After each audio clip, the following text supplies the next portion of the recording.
Hi everyone, Matt Kluskowski here, and we're back with some dodging and burning. I want to show you a little trick.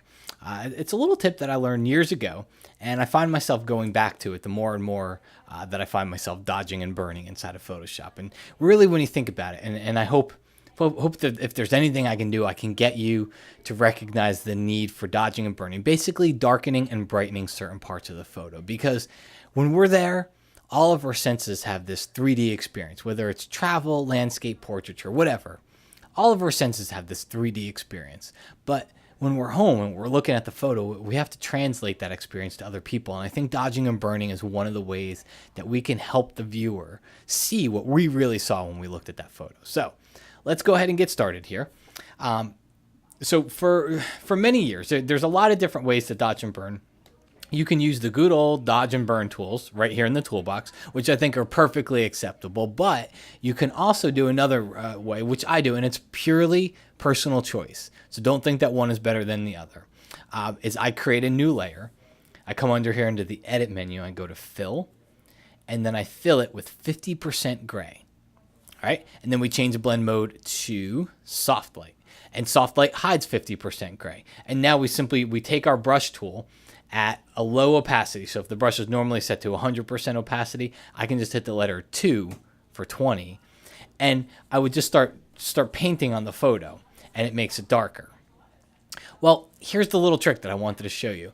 Is one of the things that I find can almost inhibit the process of dodging and burning a little bit is figuring out what should be brighter and what should be darker. And a lot of times when you're looking at the color, sometimes the color takes over and it's hard to make that decision. So here's the tip for you, is go to your background layer, press Command or Control J to duplicate that layer, and then go up here to the image menu down to adjustments and just do Desaturate.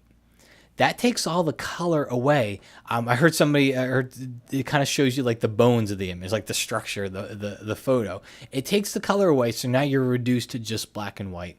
And whether you like black and white or don't like black and white, you're not going to leave it this way. It's just here to help you kind of see like what looks too bright, what looks too dark. So to me, his shirt looks way too bright. It's like this beacon here. So I've got my black brush. I'm going to go onto my dodge and burn layer, because remember, this layer is eventually going to go away. So I'm going to go onto that gray layer, 20% opacity, and I'm just going to paint. And because it's 20% opacity, it lets me build up the effect. I'm going to paint over her sweater too.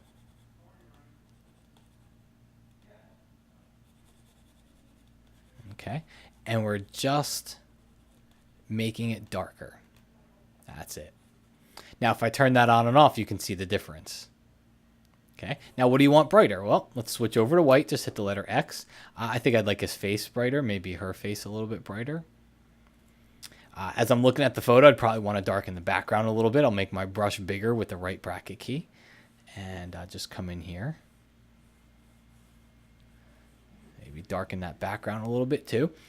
But you can go on and on like this. The whole point is that now we've got a way to really kind of help us focus in on what we would want to brighten or darken, because we've taken color out of it, and we're really just able to see, like, as soon as I did that, it's like, yeah, his shirt kind of looks bright here, but as soon as I turn it to black and white, it's like, bam, it kind of hits you that there's nothing else to really look at inside of this photo. So I think that's pretty important. And then when we're done, all we have to do is take that black and white layer, hit the delete key. Now we have our dodge and burn layer on top. That's before, that's after.